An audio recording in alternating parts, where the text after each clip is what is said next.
Hi guys, it's me Ate Daisy. So welcome back to my channel again. So ayan, kasama ko nga uli si Mama. Nandito kami yun sa Sentrong Ligao. So ayan, nandito kami sa bigasan. Pumipili-pili si Mama kung anong bigas ang bibili niya. Kung 35, 36 o alin man sa dalawa na yan. Pero sabi ko, 35 pesos na lang para makamura tayo ng 1 kilo. Kasi 30 kilos ang bibili natin. So ayan nga, sabi ko kuya dito na lang sa 35 tapos 30 kilos.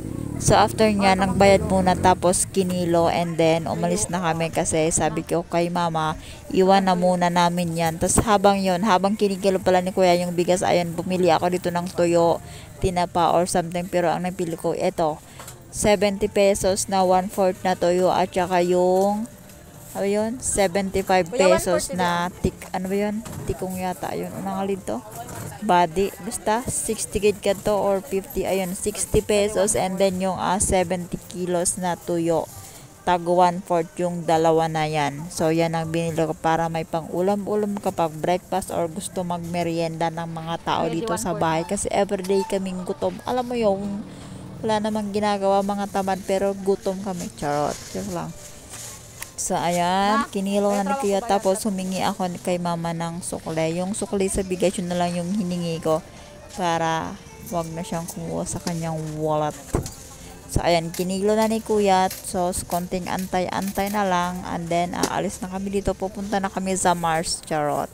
So, ayan, nagbayad na ako para sa toyo. 200 pesos. Siyempre, may sukli pa yan kasi hindi naman yan 200 lahat. So, ayan na, may tuyo na tayo. May pang-almusal na tayo sa araw-araw. Just. So, okay na yan kesa naman sa mag-almusal ng Lucky Me at saka itlog.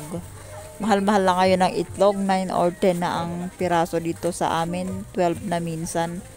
So ayan, kinuha na ni Mama ang kanyang mahiwagang eco bag. So every time na pupunta kami ng sentro, sabi ko talaga, huwag kakalimutan magdala ng eco bag kasi sobrang mahal-mahal ng eco bag. Imbis na panggas na ibibili pa ng eco bag. So after nun, pumunta na kami dito sa unahan para bumili ng mga recados at kung ano-ano pang wala sa bahay. As in, wala sa bahay, wala na talaga sa bahay.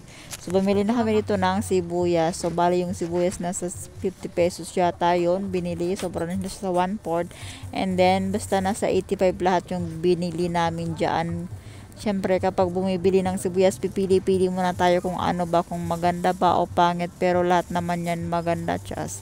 So, siyempre, pinipili ko talaga kapag bumibili ako ng sibuyas, ang pinipili ko yung skinny, makinis, matigas, at saka, abang tawag doon, walang damage. Kasi para hindi masayang ang ating pera. And then pinakuha ko si Mama ng 5 pirasong bawang. Kasi nga marami akong lulutuin para sa spaghetti and then sa pansit. So masarap kasi ang spaghetti kapag maraming sibuyas. Kaya yan, tinuro-turo ko pa. Tapos lalo na yung Shanghai, masarap yun kapag marami ang sibuyas. Kaya sinadya kong medyo damihan ang sibuyas dyan. So ayan, nagbayad na kami. And then pagkatapos magbayad, so nung namili kami ng linggo pala to, medyo tanghali na kasi umalis kami ni Mama. May mga ginawa pa sa bahay, naglinis-linis pa kami kasi nga sabi ko dapat malinis kasi baka may mga dumating na mga bisita. So yun, hindi nga ako nagkamali, meron nga. So after namin maglinis, saka kami nakaalis ng bahay, saka kami pumunta dito sa palengke. So medyo tanghali na yan, alas 10 na yata kami umuwi kasi alas 10, arang 9 o 9 magte-10 na kami umalis ng bahay, kaya nakauwi kami mag-11 na.